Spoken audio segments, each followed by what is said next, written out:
Está no ar a revista da imprensa, seja muito bem-vindo. Vamos conhecer as notícias em destaque nas capas dos jornais desta sexta-feira. Para comentar os temas que estão a marcar a atualidade, é hoje meu convidado Olímpio Castilho, é presidente do ISCAP, Instituto Superior de Contabilidade e Administração do Porto. Seja muito bem-vindo, Sr. Doutor. Agradeço-lhe já a presença nesta revista de imprensa. Muito obrigado. Vamos então às capas dos jornais de hoje e começamos pelo Jornal Público. Temos então os destaques da capa do Público. Consulta pública chumba aborto no segundo ciclo. O Ministério recebeu 39 contributos sobre o novo referencial de educação para a saúde e 7.500 assinaturas contra a abordagem da IVG para alunos de 10 e 11 anos. A decisão será tomada em breve. O Reino Unido precisa de Trump, mas a que preço? É a questão levantada na capa do Público. A Primeira-Ministra Theresa May faz hoje uma visita de alto risco à Sala Oval. O muro atira relações com o México para território desconhecido. Mário Centeno critica enganos do Eurogrupo, que mantém avisos. O Ministro das Finanças levou o déficit de 2,3% a Bruxelas e passou ao ataque, mas voltou a ouvir recados. Outro título do Público: como a redução do PEC se vai aplicar às empresas, a medida alternativa à TSU vai beneficiar mais de 120 mil empresas. A esquerda avisa que quer ir mais longe. O destaque fotográfico deste jornal vai para Moçambique, o regresso impossível de uma escritora 41 anos depois. Então, as fotografias da capa do Jornal Público. E avançamos com a capa do Diário de Notícias. O déficit melhora a meta europeia graças ao perdão fiscal. O déficit fica em 2,3% do produto interno bruto, 0,2 abaixo do limite de Bruxelas, mas o governo não pode agradecer apenas ao comportamento da economia. Sem os 600 milhões de receita extraordinária, o déficit ficava em 2,6%. Combate ao terrorismo também em destaque. Portugal não cumpre regras europeias de partilha de dados. Ainda neste jornal, no desporto, a Holanda cativa jovens para o futebol com a Liga de FIFA 17. E ainda uma reportagem nos Estados Unidos. 7 dias de Trump, 7 histórias da América. Então, destaques da capa do Diário de Notícias desta sexta-feira. E seguimos em frente com o rosto do jornal e deste fim de semana, que traz uma grande entrevista a Daniel Oliveira. O comentador político diz que a solução do governo é muito frágil. A taxa social única foi um tiro no pé de António Costa. Hoje votaria no Bloco de Esquerda, diz Daniel Oliveira. Acrescenta também que confia menos nos juízes do que nos políticos e ainda não é um deslumbrado, mas sim uma pessoa vaidosa. Declarações então deste comentador político para ler ao pormenor nas páginas do jornal e numa grande entrevista.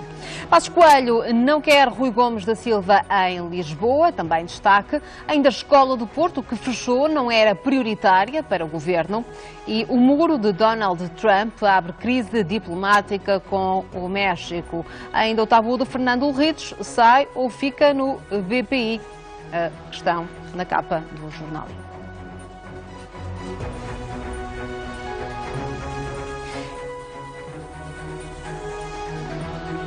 E avançamos com o Jornal Económico desta sexta-feira.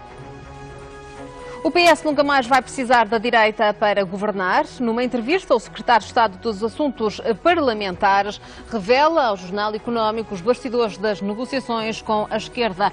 Pedro Nuno Santos garante que o Partido Socialista não se radicalizou e que tudo o que tem sido feito é profundamente social-democrata. Ele que faz então o destaque fotográfico deste jornal. E olhamos ainda à capa do Negócios deste fim de semana. Vamos então olhar os títulos ao pormenor na capa do Jornal de Negócios, mas mais à frente nesta revista de imprensa. Para já, feita uma primeira ronda pelos jornais. Doutor Olímpio Castilho, vamos aos destaques e podemos começar desde logo pelo anúncio desta quinta-feira do Governo, a descida dos pagamentos especiais por conta. O Governo que disse que esta medida abrange mais de 122 mil empresas. Estas mexidas compensam o aumento do salário mínimo? Esta é uma medida vantajosa, na sua opinião, para as empresas?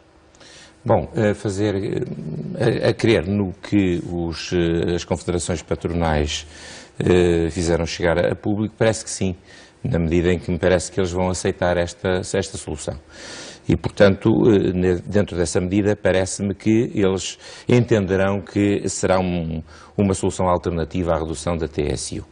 A mim, o que me parece verdadeiramente importante é a manutenção do acordo de concertação social, ser possível mantê-lo, tal como ser possível caminhar no sentido de que o salário mínimo nacional se aproxime dos mínimos indispensáveis para sair do limiar de pobreza. E como é que o Governo sai de todo este caso?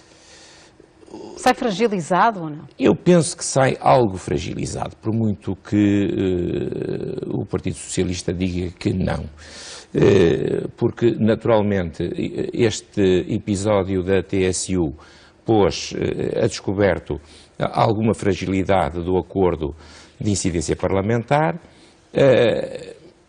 e, por outro lado, também mostrou em que o Governo não cuidou de garantir que a solução encontrada no acordo de concertação social efetivamente poderia passar no Parlamento. E terá o Governo condições para chegar até ao final desta legislatura? Nós já ouvimos, por exemplo, Francisco Assis a defender eleições antecipadas.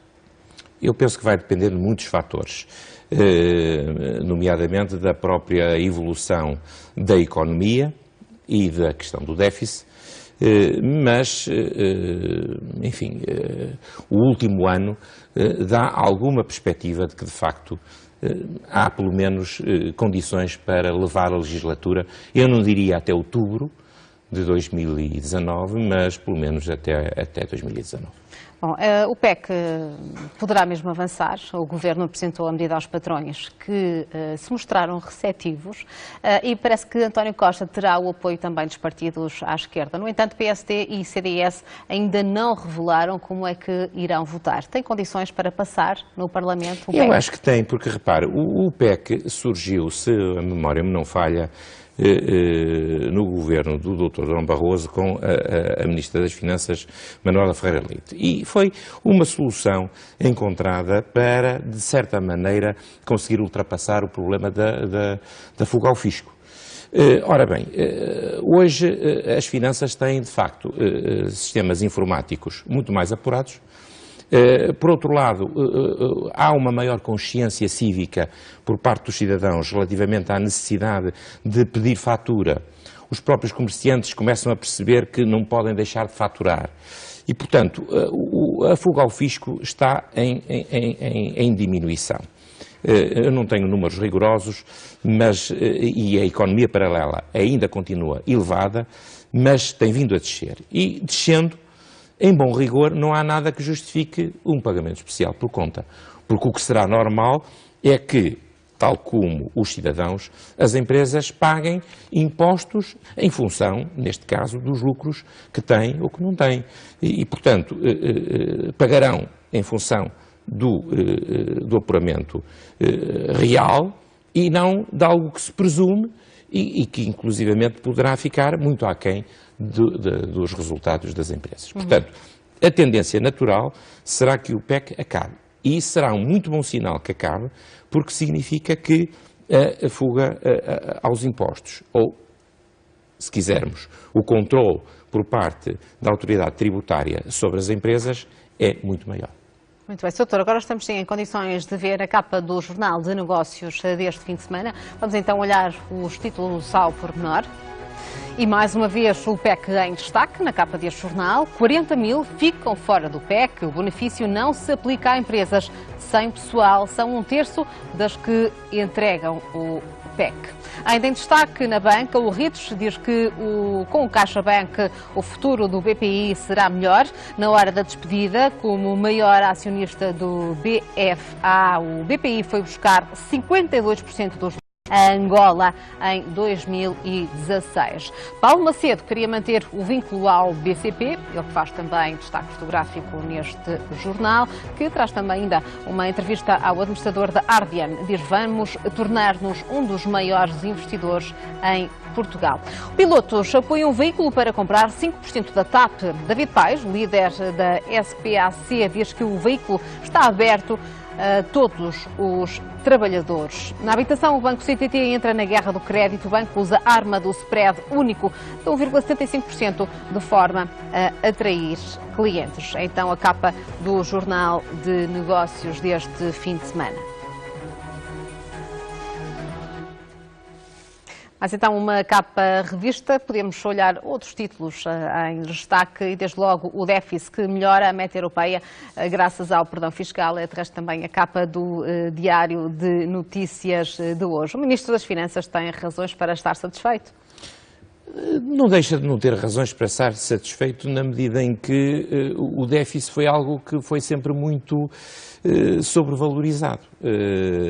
Agora, não deixa de ter de se dizer que os problemas do país não se reduzem a um déficit, mas vão muito para além disso. E o que esta notícia, aliás, destaca é precisamente a necessidade de haver aqui ainda uma receita extraordinária, nomeadamente a do perdão fiscal, para conseguir compor o déficit. E, ao mesmo tempo, não podemos deixar também de salientar que este déficit é conseguido à custa, por um lado, do perdão fiscal e, por outro, de uma diminuição acentuada do investimento. Quem tem estado a ser penalizado é o investimento, e a verdade é que um país só pode crescer com investimento e só pode evoluir com investimento.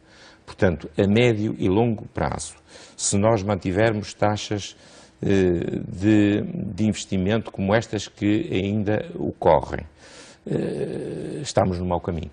Portanto, nesse aspecto, o Ministro das Finanças não pode estar satisfeito. Ele só poderá estar satisfeito quando conseguir aumentar o volume de investimento e, por outro lado, quando conseguir pôr o país a crescer.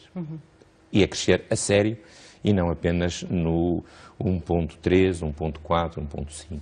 Teríamos de passar muito rapidamente para a casa dos 2%, 3%.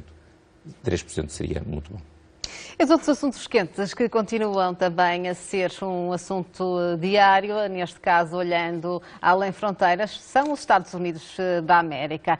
Olhamos agora, Sr. Doutor, os 7 dias de Donald Trump. Primeira semana como Presidente dos Estados Unidos, Donald Trump já assinou 8 decretos e revogou várias medidas de Obama. Que balanço é que faz desta primeira semana de Donald Trump? Olha, faço um balanço de que aqui não houve surpresas. Não é? Eu penso que nenhuma das medidas que ele adotou constituem alguma surpresa para quem quer que seja. Ele já tinha-as anunciado várias vezes na campanha e depois da campanha. Portanto, nesse aspecto, só podemos dizer que foi coerente com o que tem dito. E, portanto, não fico surpreendido com nada disso. Porventura, poderei ainda ficar surpreendido, e continuo, pelo facto de os americanos o terem escolhido para presidente com este discurso, mas, porventura, a culpa caberá muito aos sistemas políticos vigentes, incluindo o americano, que já não respondem aos anseios da maioria da população, pelo que se vê. Trump foi eleito essencialmente porque se manifestou como alguém contra o sistema. Agora a prática mostra que não é tanto assim, mas de facto foi isso que, na minha opinião, fez eleger Presidente dos Estados Unidos. Bom, e de facto parece que está a cumprir as promessas que fez. E que consequências é que daqui vamos ter e de que forma é que se pode preparar o mundo e também a Europa para aquilo que aí vem? Bom, temos também para já de perceber como é que o Congresso vai atuar face a este Presidente. porque, naturalmente, o Presidente não consegue, só por si, implementar muitas das medidas que possa pretender. Eu lembro-me, por exemplo, do Presidente Obama, que tinha como intenção encerrar Guantánamo e não o conseguiu encerrar porque o Congresso se opôs. E, portanto, o Presidente Trump vai também precisar do apoio do Congresso. Ele tem a maioria, o Partido Republicano tem a maioria, mas estamos para ver até onde é que o Partido Republicano irá, de facto, dar cobertura a todas as intenções do Presidente Trump. E até que ponto é que o Partido Republicano e o Congresso sufragam todo este conjunto de intenções do Presidente Trump. Isso é que, na minha opinião, vai ser interessante de ver. Porque só a partir daqui é que nós iremos conseguir perceber o que é que ele vai, de facto, conseguir levar à prática ou tudo não passará de um processo de intenções que depois o Congresso poderá bloquear. Muito bem. Olhamos ainda a outros assuntos que marcaram esta quinta-feira. Por cá, na cidade do Porto, olhamos para a escola Alexandre Herculano, uma escola que está há muito tempo degradada, com obras que já deveriam ter sido feitas e que não foram. Neste momento, a escola foi encerrada. Foi encerrada nesta quinta-feira, chovia dentro das salas de aula, os alunos tinham inclusivamente de levar cobertores por causa do frio e a escola foi encerrada, pelo menos até à próxima segunda-feira, para acautelar a segurança dos alunos. Este é um caso flagrante. É um caso flagrante, é um caso lamentável, porque se trata de uma escola com uma grande simbologia no Porto, na cidade do Porto. É uma das escolas mais antigas da cidade, com forte tradição, com enorme prestígio. Não merecia de todo que isto tivesse acontecido. Portanto, eu como cidadão do Porto não posso deixar de me manifestar triste e desiludido pelo facto de o Ministério da Educação não ter atuado em tempo e tivesse feito algo que impedisse, de facto, que uma coisa destas pudesse acontecer. Não prestigia ninguém. E deixa-nos a todos muito tristes. O doutor conhece outras escolas que estejam também numa situação de degradação e que estejam a atingir já o limite? Há outros casos na cidade?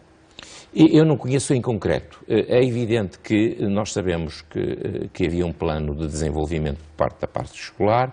Houve várias fases. Numa primeira fase houve largas dezenas de escolas que foram objeto de intervenção. Há outras que aguardam intervenção.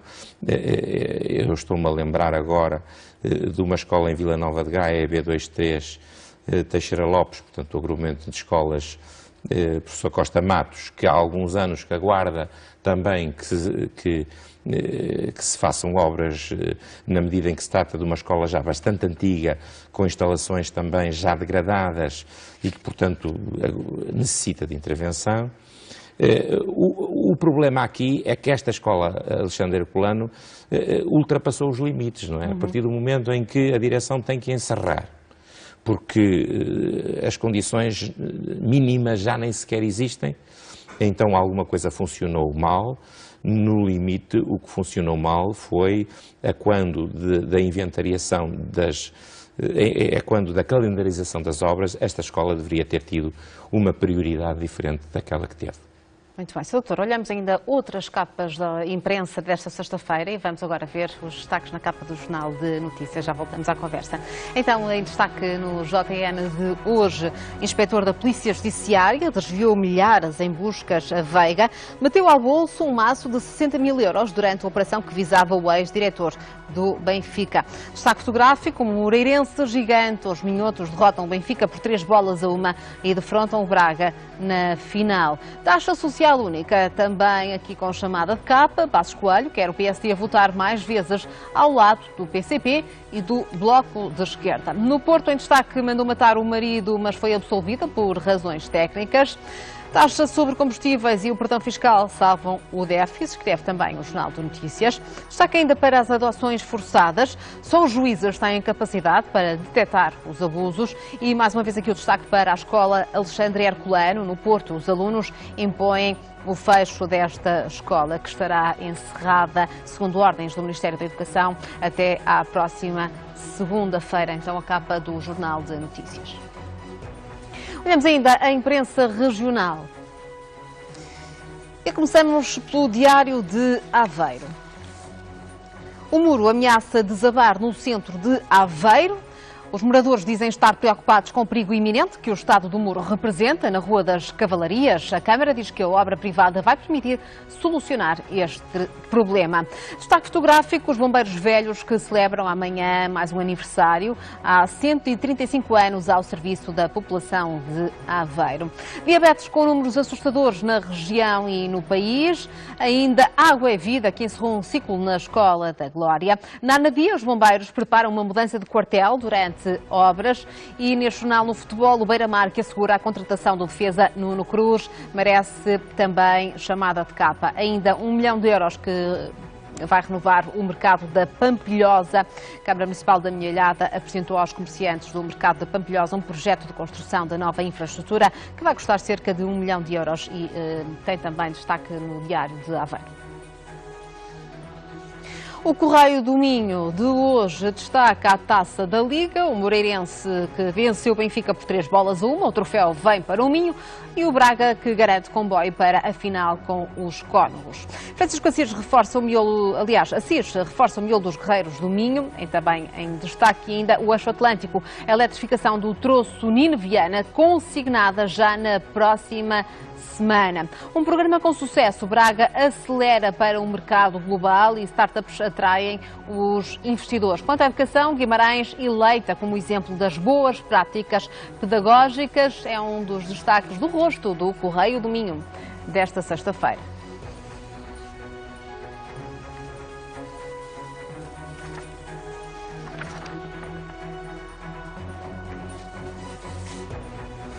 Mais uma ronda então pela imprensa, Dr. Olímpio Castilho. O que é que destaca? Olha, eu destacava aqui uma notícia do Diário de Aveiro que tem a ver com a doença da diabetes, que nos dá conta de números assustadores na região e no país.